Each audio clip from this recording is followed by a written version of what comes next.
ओम श्री गणेशाय नमः। ओम श्री परमात्मने नमः।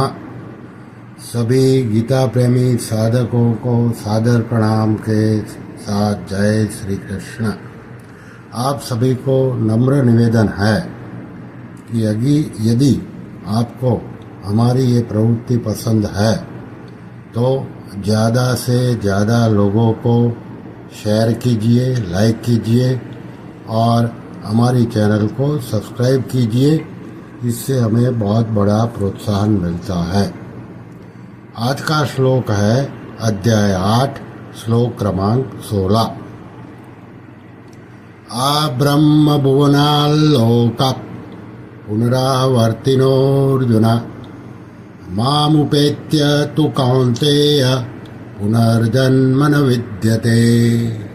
अर्थात भगवान कहते हैं, हे अर्जुन, ब्रह्मलोक तक सभी लोग पुनरावर्ती वाले हैं, अर्थात वहाँ जाने पर पुनः लौटकर संसार में आना पड़ता है। परंतु हे कौन्तेय, मुझे प्राप्त होने पर पुनर्जन्म नहीं होता। अभी इसकी व्याख्या जो कि साधक संजीवनी में रामसुखदास जी ने इस प्रकार की है। आ ब्रह्म भुवनाल्लोका पुनरावर्तिनोऽर्जुन।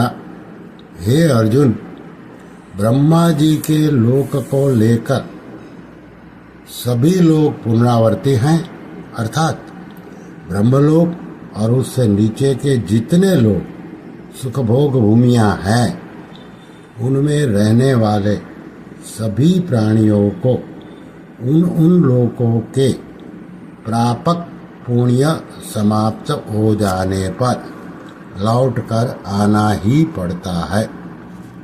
जितनी भी भोग भूमियाँ हैं, उन सब में ब्रह्मलोक को श्रेष्ठ बताया गया है।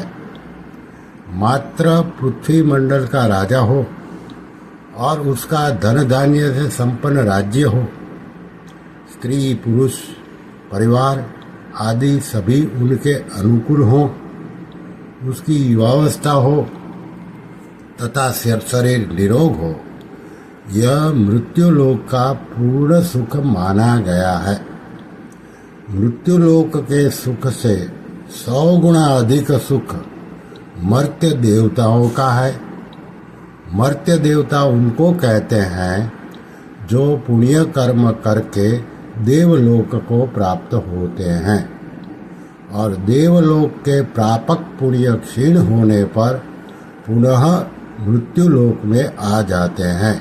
गीता के 9वें अध्याय का 21वां श्लोक। इन मर्त्य देवताओं से 100 गुना अधिक सुख आजान देवताओं का है। आजान देवता वे कहलाते हैं जो कल्प के आदि में देवता बने हैं और कल्प के अंत तक देवता बने रहेंगे। इन आजान देवताओं से 100 गुना अधिक सुख इंद्र का माना गया है। इंद्र के सुख से 100 गुना अधिक सुख ब्रह्मलोक का माना गया है। इस ब्रह्मलोक के सुख से भी अनंत गुना अधिक सुख भगवत प्राप्त तत्वज्ञ जीवन मुक्त महापुरुष का माना गया है। तात्पर्य यह है कि पृथ्वी मंडल से लेकर ब्रह्मलोक तक का सुख सीमित, परिवर्तनशील और विनाशी है, परंतु भगवत प्राप्ति का सुख अनंत है, अपार है, अगाध है। यह सुख कभी नष्ट नहीं होता। अनंत ब्रह्मा और अनंत ब्रह्मांड समाप्त हो जाए तो भी यह परमात्मा प्राप्ति का सुख कभी नष्ट नहीं होता, सदा बना रहता है।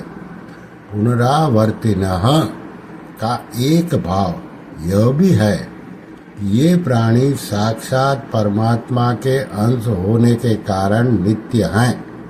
अतः ये जब तक नित्य तत्व परमात्मा को प्राप्त नहीं कर लेते, तब तक कितने ही ऊंचे लोकों में जाने पर भी इनको वहां से पीछे लौटना ही पड़ता है। अतः ब्रह्मलोक आदि ऊंचे लोकों में जाने वाले भी पुनर्जन्म प्राप्त होते हैं। यहाँ एक शंका होती है कि संतों, भक्तों, जीवन मुक्तों और कारक पुरुषों के दर्शन मात्र से जीव का कल्याण हो जाता है और ब्रह्मा जी स्वयं कारक पुरुष है तथा भगवान के भक्त भी हैं। ब्रह्मलोक में जाने वाले ब्रह्मा जी के दर्शन करते ही हैं, फिर उनकी मुक्ति क्यों नहीं होती? वे लौटकर क्यों आते हैं? इसका समाधान यह है कि वास्तव में कल्याण दर्शन मात्र से नहीं होता, प्रत्युत अपनी भावना विशेष होने से होता है। इसके सिवाय संत, भक्त आदि के दर्शन, संभाषण, चिंतन आदि का महात्म्य इस मृत्यु लोक के मनुष्यों के लिए ही है, कारण कि यह मनुष्य शरीर केवल भगवत प्राप्ति के लिए ही मिला है। अतः मनुष्य को भगवत प्राप्ति का कोई भी और किंचित मात्र भी मुक्ति का उपाय मिल जाता है तो अपनी भावना के अनुसार वह मुक्त हो सकता है। ऐसा मुक्ति का अधिकार अन्य लोकों में नहीं है, इसलिए वे मुक्त नहीं होते। हाँ, उन लोकों में रहने वालों में किसी की मुक्ति होने के लिए तीव्र लालसा हो जाती है तो वह भी मुक्त हो जाता है। ऐसे ही पशु पक्षियों में भी भक्त हुए हैं, पर ये दोनों ही अपवाद रूप से हैं, अधिकारी रूप से नहीं। अगर वहाँ के लोग भी अधिकारी माने जाएं तो नरकों में जाने वाले सभी की मुक्ति हो जानी चाहिए, क्योंकि उन सभी प्राणियों को परम भागवत कारक पुरुष यमराज के दर्शन होते ही है। पर ऐसा शास्त्रों में न देखा और न सुना ही जाता है। इससे सिद्ध होता है कि उन लोगों में रहने वाले प्राणियों का उन लोगों में रहने वाले प्राणियों का भक्त आदि के दर्शन से कल्याण नहीं होता। श्री कृष्ण शरणं मम, श्री कृष्ण शरणं मम, श्री कृष्ण शरणं मम। ओम कृष्णार्पणमस्तु।